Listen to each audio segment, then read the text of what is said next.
Bonjour à tous, me revoilà pour une autre capsule avec un sujet nouveau, un sujet extraordinaire, toujours dans l'accomplissement de soi, le développement personnel. Je m'appelle Naïma Benani, je suis coach de vie, guide spirituel et thérapeute énergétique, immunologiste aussi. Je viens par cette capsule vous parler d'un sujet de prédilection pour moi, qui est l'art de l'observation. C'est ce que j'étais en train de faire. L'art de l'observation, son pouvoir et ses potentialités infinies. Que veut dire observer? Oui, on dit je regarde, on dit je vois, on dit j'observe, mais il y a une grande différence entre ces sens, le sens de la vue, avec les yeux, et l'art d'observer. Je ne sais pas, pour ceux qui le savent et pour ceux qui ne le savent pas, regardez un petit peu la capsule d'avant où je parlais un petit peu de en quoi consiste le travail sur soi, c'est-à-dire passer de l'ego, cette fausse personnalité en arrière-plan, à l'être que nous sommes. Parce que nous sommes un être, comme il a dit Carl Gustav Jung, nous ne sommes pas des humains, nous sommes des êtres humains. Pour l'instant, la plupart sont des humains. Et c'est pour ça qu'il y a des conflits, il y a des souffrances. Parce qu'on est manipulé par l'ego qui est en arrière-plan. Il va falloir redevenir et se ressentir et être, pour être humain. C'est-à-dire on vient pour apprendre les expériences de la vie ici dans ce plan de la matière. Carl Gustav Jung a dit, nous ne sommes pas de ce monde, nous sommes dans ce monde. Mais on s'est égaré, c'est pas grave. Tout le développement personnel consiste à redevenir cet être humain. Alors regardez, la vue, les yeux ont été créés pour regarder la matière, ce qui est figé. L'observation, c'est l'être qui observe. Et l'être observe quoi? Observe la non-matière. Oui, effectivement, l'observation, on ne peut pas dire que c'est un sens de l'être, parce que l'être, il est complet, il n'a pas d'organe, il n'a pas de sens. Mais c'est une capacité, un don, peu importe l'appellation, mais en tout cas, c'est l'observateur, c'est l'être. Et pour voir cet espace que la vue ne peut voir, la non-matière, c'est-à-dire ce vide entre toutes choses. Ce n'est pas un vide. Pour celui qui est embourbé dans la terre et qui ne voit que la matière avec les yeux, ne peut percevoir et ne peut observer la conscience qui est toute chose, où baigne toute matière. Alors, je vais vous parler un petit peu de la physique quantique et des neurosciences. Le regard est le propre du cerveau gauche, tout ce qui est matière. L'observation est de l'ordre du cerveau droit, c'est-à-dire celui qui voit, qui est responsable de l'observation de l'ensemble de la chose. Comme ils ont dit les physiciens quantiques, dont Max Planck, c'est depuis 1901, ça fait plus d'un siècle, que la physique quantique a émergé et a révolutionné notre monde. Et qu'on a compris qu'il y a une conscience en toute chose et que la matière ne représente que 0,01, il y en a qui disent 0,1, il y en a qui disent en tout cas une infime partie de ce qu'on est réellement. Tout le reste, c'est la conscience, cet espace plein, ce vide plein par la conscience. Alors il y a la formule magique de Einstein qui dit E égale mc au carré. Qu'est-ce qu'elle dit? C'est-à-dire énergie égale matière et la matière égale énergie. Qu'est-ce qui diffère? C'est la fréquence de vibration de l'énergie. Si les yeux regardent la matière, en fait elle est énergie, c'est parce qu'elle vibre à basse fréquence. La conscience, elle est lumière, elle est luminescence, elle est subtile, donc les yeux ne sont pas là, n'ont pas été créés pour la voir, mais l'être ressent, l'être perçoit, l'être observe. Donc pourquoi je vous parle de tout ça? C'est pour aller dans l'être, se sentir, être, cette intelligence infinie que nous sommes réellement.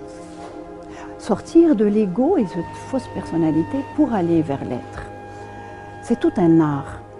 Il faut se réapproprier ce don de l'être, ce don divin, pour faire émerger l'être et apprendre à être dans la paix, dans la joie, dans les valeurs universelles, dans l'unicité avec toute chose. E égale mc au carré, ça veut dire que l'énergie peut être soit onde, soit corpuscule. Allez voir dans YouTube, vous aurez beaucoup plus d'informations. Moi, je voudrais vous parler un petit peu de l'observation, l'art d'observer pour aller vers l'être et vous donner une petite démonstration pour que vous puissiez pratiquer. Parce que l'info reste l'info. Si on ne pratique pas, on ne peut pas parvenir à ça et on ne peut pas se sentir cette paix profonde et tout ce à quoi on aspire dans la vie et rendre la vie merveilleuse.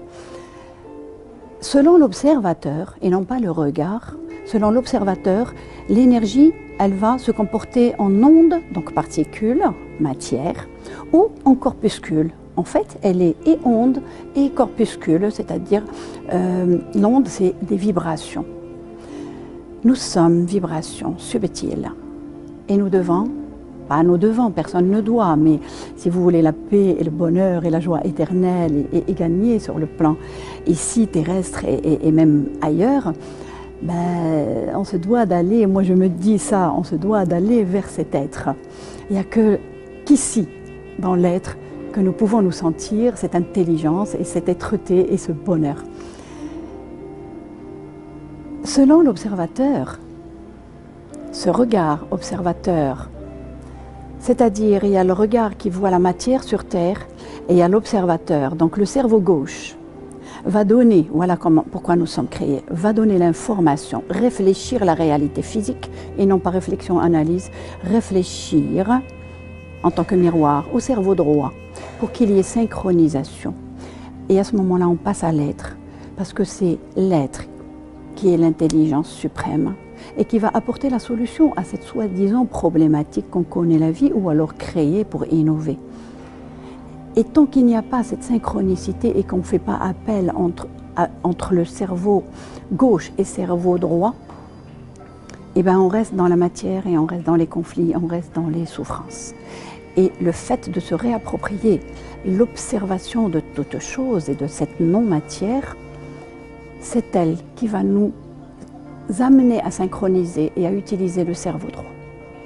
Et quand il y a synchronisation des deux cerveaux, à ce moment-là, on travaille et en tant qu'être implanté dans ce corps pour œuvrer et apporter les solutions et la créativité et l'innovation dans ce monde matériel. Je vous donne un exemple pour vous montrer, on n'a pas besoin de preuves maintenant, les satellites ont pris cet espace qui n'est pas du tout vide, il est plein. Mais prenez par exemple Hélène Keller, elle est décédée. Hein. Hélène Keller, sourde, muette, aveugle.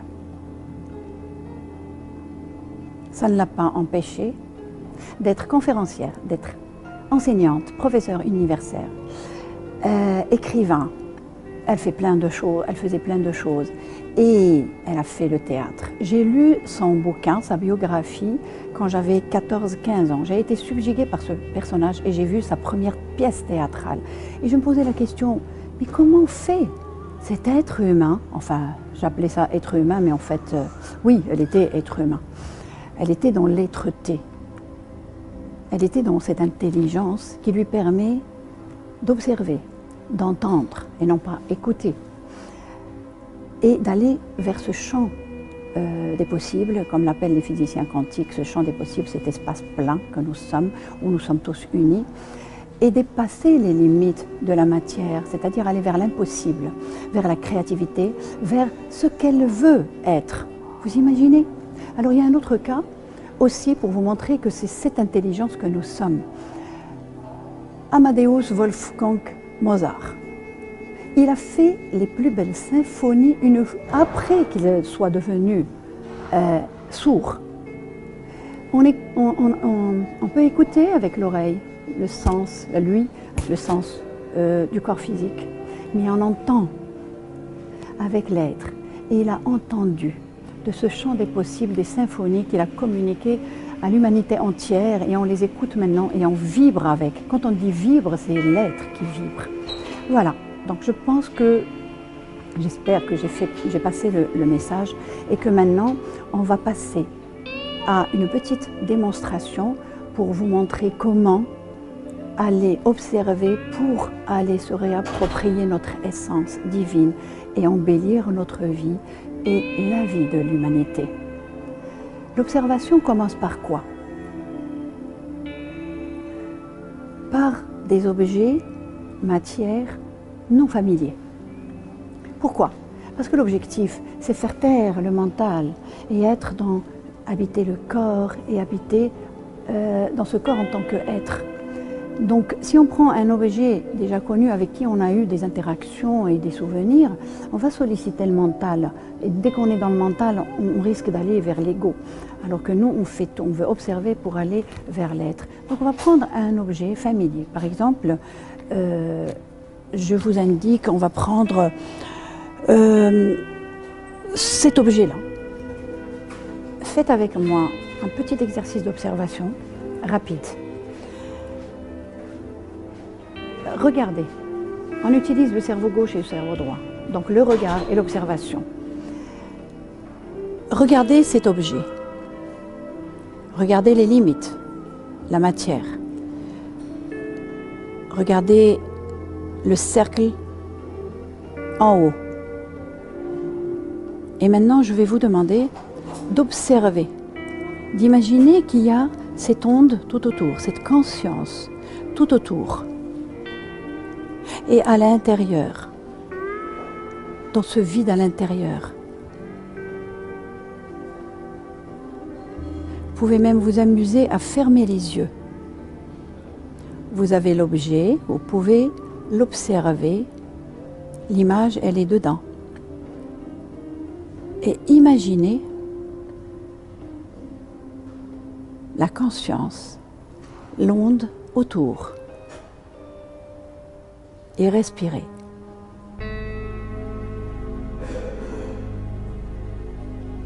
On s'entraîne petit à petit, rien ne vient du premier coup ni du 10e coup. Je ferai une capsule pour donner de la persévérance dans la pratique, mais pour l'instant c'est juste une petite démo pour vous aider à vous entraîner. Ouvrez les yeux, respirez, regardez à nouveau la matière. Et imaginez les yeux ouverts, portez l'attention, le focus sur la non-matière tout autour et à l'intérieur et respirez.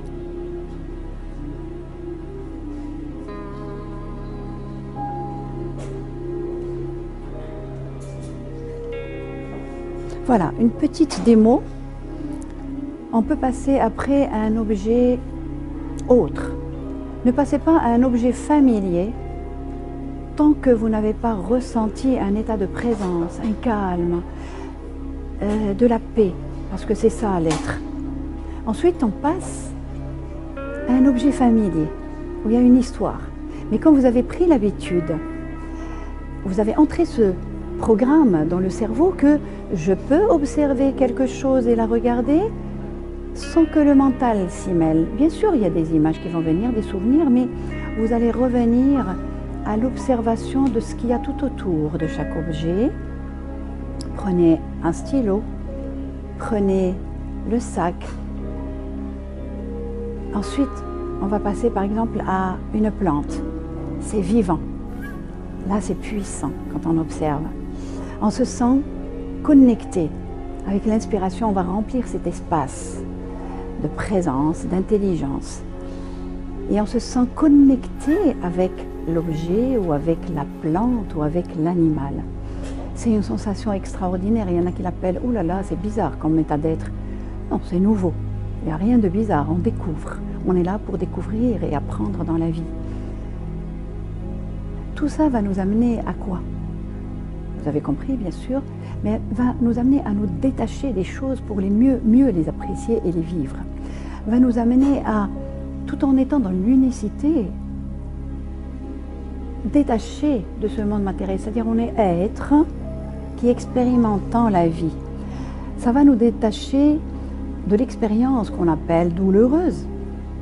C'est parce qu'on ne voit que la matière, mais quand on va se connecter à la non-matière de l'expérience, on va se détacher et dans ce champ des possibles, comme il a dit Eckhart Tolle, un de mes grands idoles contemporains, la magie divine opère.